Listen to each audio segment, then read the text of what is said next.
Mapagpalang araw po sa inyo, Sir Casper. Nais ko lang pong ibahagi sa inyo ang aking karanasan. Nang minsang mapadpad ako sa liblib na lugar sa baryo ng Antique. Tawagin niyo na lamang po ako sa pangalang Jonathan. Nakatira dito sa San Jose del Monte, Bulacan. At ang edad ko ay 49 na. Bago ko po ibahagi sa inyo ang aking karanasan, pakiusap ko lang sana'y huwag niyo kaming husgahan ng pinsan ko sa kadahilanang minsang nakagawa kami ng isang pagkakamali na naging dahilan ng kamuntikan na namin ikapahamak. At naging malaking aral din sa akin ang karanasang iyon. Naway matuto rin tayong makontento sa iisang babae, lalo na kapag may mga asawa na tayo. Nangyari ito taong 1997. Ang edad ko ay 24 na. Itong mga panahong ito, mga kaaswang, ay may asawa na ako at isang anak na 3 taong gulang na. Dahil sa hirap ng buhay ay sumama ko sa pinsan kong si Albert na mamasukan bilang construction worker doon sa Antique. Kinuha kasi siya ng kapitbahay nilang nagtatrabaho bilang foreman sa constructions at sakto namang nagpapahanap ng trabahante. Kaya nagpresenta ako na lang ang kukuning trabahante dahil wala akong trabaho ng mga panahong iyon at naghahanap ako ng mapapasukan. Ayos lang ba sa'yo, insan, na malayo ka ng matagal sa pamilya mo? Kasi sa Antique tayo magtatrabaho eh. Ang sabi ni Mang Pidyo, mga 3 buwan daw tayo doon. Tanong sa akin ng pinsan kong si Albert. Oo, insan, kailangan kong makapagtrabaho kaagad. Malapit na kasing maubos yung ipon naming pera ni Mrs. eh. 2 linggo na kasi akong natambay sa bahay, walang trabaho. Tugon ko sa kanya. Pagkatapos naming mag-usap ay umalis na ang pinsan ko, habang ako naman ay nagliligpit na ng mga gamit para sa pag-alis namin papuntang Antique mamayang madaling araw. Mahal, mag-iingat ka dun ha. Tsaka kabilin-bilinan ko sa'yo. Wag na wag kang mambababae doon. Kapag nalaman-laman kong mambababae ka, makikita mo talaga. Ipapaputol ko sa lola kung mangkukulam yung ano mo. Pagbabantang wika ng asawa kong si Claire. Ano ba naman yan, mahal? Trabaho naman ang pupuntahan ko doon, hindi babae. Natatawang tugon ko sa kanya. Basta. Wag na wag ko lang talagang mabalitaan kahit nasa malayo ka pa. Ipapakulam talaga kita sa lola ko. Nandidilat ang mga matang sabi ng aking asawa. Kung hindi niyo po na itatanong mga kaaswang, tubong Leyte ang asawa ko at ako naman ay tubong Bulacan. Isa pa, marunong sa kaalaman ng pangungulam ang lola ng asawa ko. Dahil nung minsang nagbakasyon kami sa kanilang probinsya sa Leyte, ay marami akong nakikitang mga reboltong kulay itim sa altar ng bahay ng lola nito. At minsan ko na rin nasaksi ang may babaeng sumugod sa bahay ng kanyang lola dahil kinulam raw ng lola ni Claire ang asawang lalaki ng babaeng nagwawala sa bakuran. Galit na galit namang nagsalita ang lola ni Claire na dapat lang umanaw sa lalaking iyon dahil hinipuan nito ang apo niyang babae. Anya pa, mabuting at may natira pa siyang awa sa lalaki, kaya hindi niya pinatay iyon. Nung marinig naman iyon ng babae ay tila ba natauhan ito at tahimik na lang na umalis sa bakuran ng bahay nila Claire. Kaya magmula talaga noon ay ni minsan, hindi ko binalak na lokohan si Claire o kaya ay tumingin sa ibang babae dahil baka maggising na lang ako ng isang araw. Wala na yung kargada ko. Ouch. Balik tayo sa sentro ng kwento ko. ipagpatuloy natin. Ano, excited na ba? Nang makarating na kami sa Antique ay dumiretso na kami sa banghouse na paglalagian namin sa loob ng 3 buwan. Kahit namimiss ko ang pamilya ko ay iniisip ko na lang na sandaling panahon lang naman ang igugugol ko sa pagtatrabaho at magkakasama rin kami ulit. Ang importante sa ngayon ay papapadalhan ko sila ng pera nang sa ganun ay hindi namang problema ang asawa ko pagdating sa pagkain. Makalipas ang 2 linggo, pagkatanggap ko ng sahod ay sabay kaming nagpadala ng pinsan kong si Albert kay Mang Enrico, ang porma namin na kapitbahay ng pinsan ko. Luluwas kasi ito ng Maynila para kumuha ng mga materyales, kaya diretso na ito sa Bulacan para magbigay ng sahod sa pamilya nito. Kaya makikisabay na lang kami ng pinsan kong ipaabot sa asawa ko ang sahod ko at ang pinsan ko naman ay sa asawa niya. Sabado ng hapon lumuwas si Mang Enrico, kung kaya kami lang dalawa ni Albert ang nasa banghouse. Habang nagpapahinga kami ay biglang dumating ang kasamahan namin sa trabaho na si Mang Lucas. Nagaya ito mag-inuman raw kami sa bahay nila. Total may gwardya naman daw sa site na pinagtatrabahoan namin, kaya pwede kaming lumabas. Magpaalam lang daw kami sa gwardya. Kaagad namang tumugon ang pinsan ko at nagwikang sasama kami. Di ba insan, kabilin-bilinan sa atin ni Mang Enrico na huwag tayong lalabas dito sa banghouse? Ani ko sa kanya. Ano ka ba insan? Hindi naman malalaman ni Mang Enrico na lalabas tayo. Isa pa, sandali lang naman tayo sa bahay ni Mang Lucas eh. Kaya huwag ka nang mag-alala pa dyan. Saad niya sa akin. Dahil sa mapilit ito kaya sumama na rin ako. Nagpaalam muna kami sa gwardya bago lumabas ng site.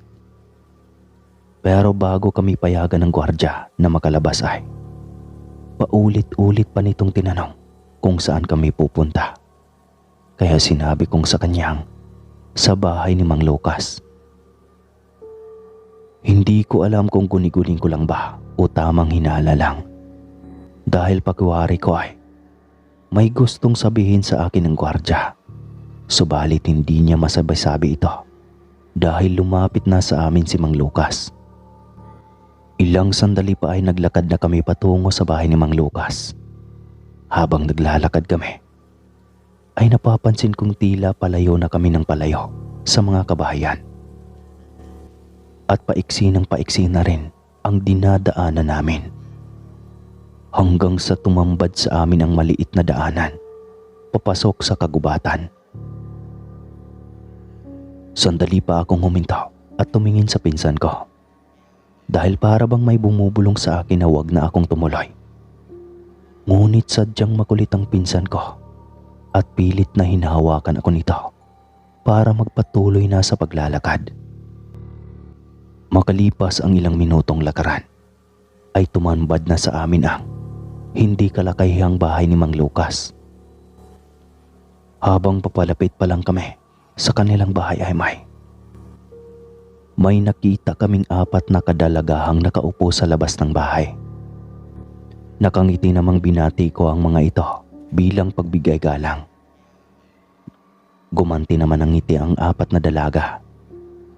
Ngunit may isang dalaga talaga ang kumuha ng atensyon ko dahil nahahawig ito sa asawa kong si Claire.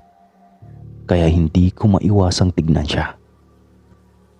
Nang makapasok na kami sa loob ng bahay ay agad na ipinakilala kami ni Mang Lucas sa 4 na dalaga na napag-alaman naming anak ni Mang Lucas ang dalawa. Pero ang babaeng kahawig ng asawa ko ay pamangkin niya at ang asawa ni Mang Lucas na si Aling Mela.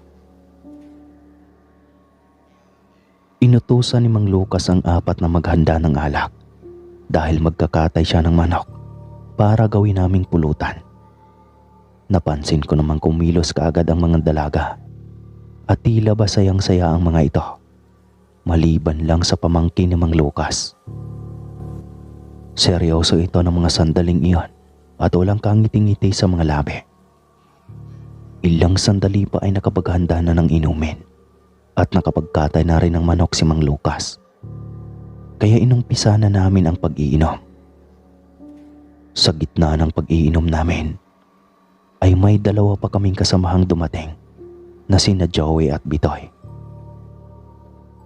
Taga-ibang lugar din ang mga ito at katulad namin ay sa barracks lang din na malagi. Medyo may tama na ako ng mga sandaling iyon nang maramdaman kong umupo sa tabi ko ang pamangkin ni Mang Lucas. Kaya napatingin ako dito at nagsabing, "Pasensya ka na, Felisa. Malawak naman ang upuan dito sa kabila. Kaya pwede ka doon maupo." Wika ko sa dalaga. Hindi naman siya umimik. Sa halip ay tumabi lang siya ng upo sa akin. Habang ang pinsan ko naman ang tignan ko ito, ay nakalingkis na sa kanyang lieg ang anak ni Mang Lucas. Maging ang dalawa pa naming katrabaho, kaya tinapi ko ang pinsan ko at sinabing rumespeto naman sa may-ari ng bahay. "Ayos lang yan, Jonathan. Ganyan talaga yung mga anak ko, malambing sa mga bisita ko." Nakangising wika ni Mang Lucas. Kaya napatingin ako sa matanda at napaisip ng, ganito pala sa kanila.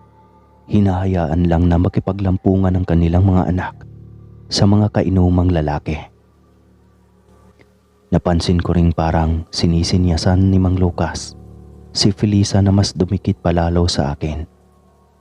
Kaya kinabahan na talaga ako dahil parang may kakaibang binabalak ang mga ito sa amin.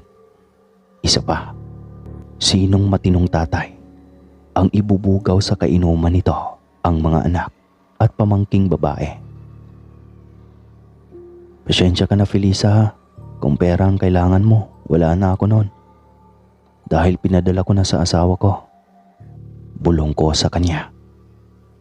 Dahil ang nasa isip ko ng mga sandaling iyon ay para bang binubugaw ni Mang Lucas ang mga ito para magkaroon ng pera. "Hindi pera ang kailangan ko. Huwag ka na lang maingay dyan. Magkunwaray ka na lang." Bulong niya sa tainga. Aaminin ko mga kaaswang, lalaki lang tayo. At aaminin man natin o hindi, madali tayong matukso. Lalo na kung ang babae na ang gumagawa ng paraan. Kaya naman nang dumampi ang mabangong hininga ni Felisa sa bato ko, malapit sa tainga, ay nakaramdam ako ng kakaibang sensasyon at para bang biglang nag-init ang buong katawan ko. Kaya napapikit ako at pilit na pinipigilan ng sarili na huwag madala sa tukso, lalo na't may tama na ako ng alak. Kaya mas nanaig talaga sa akin ang kakaibang pakiramdam sa sarili na para bang gusto ko nang patulan ang ginawang paghalik ng dalaga sa liig ko. Ilang sandali pa ay naramdaman ko na lang na sumusunod na lang ng kusa ang katawan ko sa ginagawa ng dalaga. Tumayo ito at hinatak ako patungo sa maliit na kwarto. Ngunit bago ako nakapasok sa kwarto ay bigla kong naalala ang bilin sa akin ng asawa ko. Kaya bigla akong natauhan sa ginagawa at pilit na huwag pumasok sa loob ng kwarto. Dahil sa oras na pumasok ako ay katapusan na ng kargada ko. Baka hindi lang kargada ang mawala sa akin, kundi pati ang buhay ko kapag nalaman ng asawa ko ang pinagagawa ko. Noong akmang maglalakad na sana ako pabalik sa kinauupuan namin, ay nakita kong naglakad papasok sa katabing kwarto namin ang pinsan ko, habang nakikipaghalikan ito sa anak ni Mang Lucas.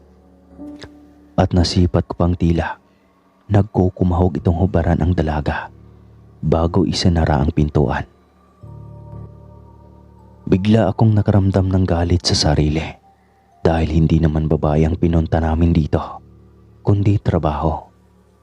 Kaya bakit napunta kami sa ganitong sitwasyon? Wala na rin sa lamesa ang dalawa pa naming kainumang sina Joey at Bitoy. At sa tingin ko ay nasa ibang kwarto ang mga ito o di kaya ay nasa labas na. Hindi ko na rin nakita si Mang Lucas at ang asawa nito. Kaya naglakas loob na akong lumabas ng bahay at naglakad pa uwi sa barracks. Nasipat ko namang humabol sa akin si Felisa at kaagad na hinatak ako nito patungo sa masukal na damo.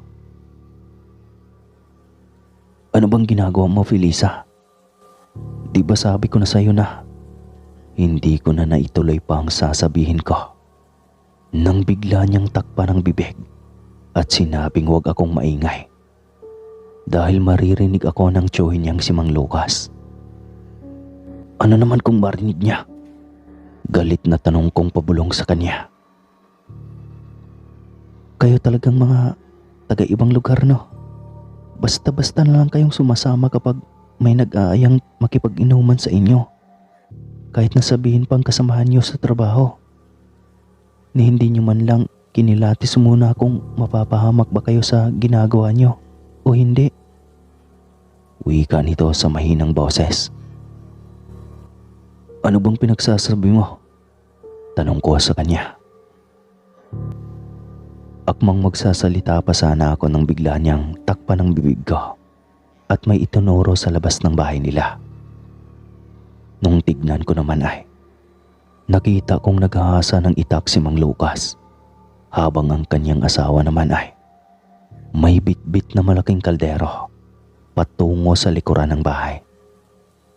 Napansin ko pang tila nag-iba ang kinikilos ni Mang Lucas dahil para itong may epilepsing sakit na maya-maya ay gumagalaw patagilid ang ulo nito at sumisingot-singot sa paligid. Anong nangyari sa tiyuhin mo? Bulong ko kay Felisa. Aswang ang pamilya ng tiyuhin ko. Matagal na nilang ginagawa ang ganitong gawain. Kunwari magtatrabaho kung saan-saan tapos yayayain ang mga katrabahong mag-inuman sa bahay. Kapag nalasing na ang mga ito, inaaliw naman namin para makapaghanda sila ng walang nakakaalam. Tugon nito.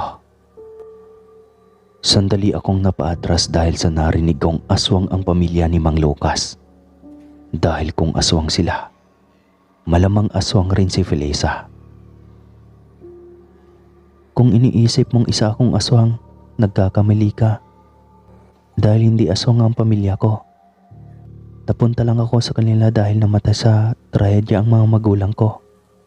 Isa pa, hindi ko sila totoong kamag-anak dahil matalik na kaibigan ni Tio Lucas ang ama ko. Kaya inampun nila ako mula nang mamatay ang mga magulang ko. Pagpapaliwanag ng dalaga. Bakit pati ikaw? Binubugang mo rin ang sarili mo? Tanong ko. Wala akong magagawa dahil pinagbantaan ako ni Tio Lucas na kapag hindi ko sila susundin ay hahawaan nila ako sa pagiging aswang at ayaw kong mangyari iyon. Kaya sumusunod na lang ako sa mga gusto nilang ipapagawa. Malungkot na sambit nito. Nakaramdam naman ako ng awa sa dalaga. Subalit wala naman akong magagawa para tulungan ito. Dahil unang-una, may pamilya na ako. Pangalawa, hindi ko siya pwedeng isama sa Bulacan para makatakas sa pamilya ng mga aswang. Tsaka ano na lang ang sasabihin ng asawa ko kapag nakita niya ang dalaga na kasama ko. Baka sa labas pa lang ng bahay pinupukpok na ako ng martelyo nito. Matatapang pa naman ang mga waray. Kaya ganoon na lang ang takot ko sa asawa ko. Hindi naman sa pagiging underdesaya tayong mga lalaki. Pero aminin natin kapag ang asawa na natin ang nagalit, tiyak aabutin muna ng 1 linggo bago matapos ang pagnonobena nito. Pati mga nakaraan mo ay uungkatin pa. At kung sasamain ka pa, tiyak pati kaldero Lilipad yan sa ulo mo. Ilang sandali pa ay narinig kong sumisigaw na ang pinsan ko. Kaya mabilis na akong napatayo at akmang babalikan na sana ito sa bahay. Ngunit mahigpit na hinawakan ako ni Felisa at nagsabing wag nang balikan ang pinsan ko. Baliw ka ba? Pinsan ko yung kakatayin ng tiyuhin mo, tapos manonood lang ako. Galit na wika ko sa kanya. Maghintay ka dito. Akong bahala sa pinsan mo. Seryosong wika niya sa akin. Teka. Paano kung malaman nilang wala ako sa kwartong pinagdalhan mo? Papatayin ka rin nila dahil sinuway mo ang utos nila. Pag-aalala kong tanong. Hindi naman nila ako papatayin dahil malaki ang utang na loob ni Tiyo sa ama ko. Malungkot nang umiti sa akin ang dalaga bago ito bumalik sa loob ng bahay. Ilang sandali pa ay narinig kong nagkagulo na sa loob ng bahay. At nagulat na lang akong makita kong nagtatatakbong lumabas ang pinsan ko. Wala itong suot na kahit anong saplot. Mabuti na lang at gabi, kung kaya't hindi mo siya masyadong mapansin na walang suot, kung hindi mo siya tititigang maigi. Kumari pa siya ng takbo palabas ng bahay habang nakikita kong hinahabol siya ng 3 naglalakihang asong. Kulay itim na nagbabaga ang mga mata sa dilim. Tulong! Aswang! Aswang! Hinahabol ako ng aswang! Sigaw pa ng pinsan ko. Kaya mabilis na akong nangagilap ng bato sa lupa. Sakto namang may nakita akong hindi kalakihang bato. Kung kaya agad kong pinulot iyon at sinalubong ang pinsan ko. Nung malapit na itong dambahan ng aso ay mabilis kong hinagis ang bato patungo sa aso. Kaagad naman iyong natamaan at nung bumagsak na sa lupa ang aso ay narinig kong boses babae iyon na para bang nasasaktan at napapahiyaw. Insan, mga aswang ang babaeng yan. Nahintakutang sigaw ng pinsan ko. Mabilis ko naman siyang hinatak para makatakbo pa kami palayo sa bahay ng pamilya ng mga aswang. Naririnig ko nang may pumapagaspas na sa taas namin at huni ng wakwak. Habang ang 3 aso naman ay nasipat kong pinipigilan ni Felisa, kaya nahirapan ang mga itong makahabol. Bilisan mong tumakbo, insan! Bilis! Baka maabutan tayo ng mga aswang! Sigaw ko sa kanya. Dahil nararamdaman ko na ang malakas na hangin na nagmumula sa pagaspas ng mga pakpak ng aswang na nasa taasan namin. Ayon pa sa pinsan ko, nang gabing iyon ay hindi niya raw naisip pa ang kahihiyan habang tumatakbong walang saplot. Basta ang nasa isipan niya lang ay makatakas sa mga aswang. Isa pa, wala naman umanong tao sa paligid dahil liblib na probinsya na iyon ng Antique. At kapag ganoong oras ay tulog na ang mga nakatira sa baryong madadaanan namin. Makalipas ang ilang sandali ay nakarating na kami sa kabahayan at wala na akong naririnig na huni ng wakwak.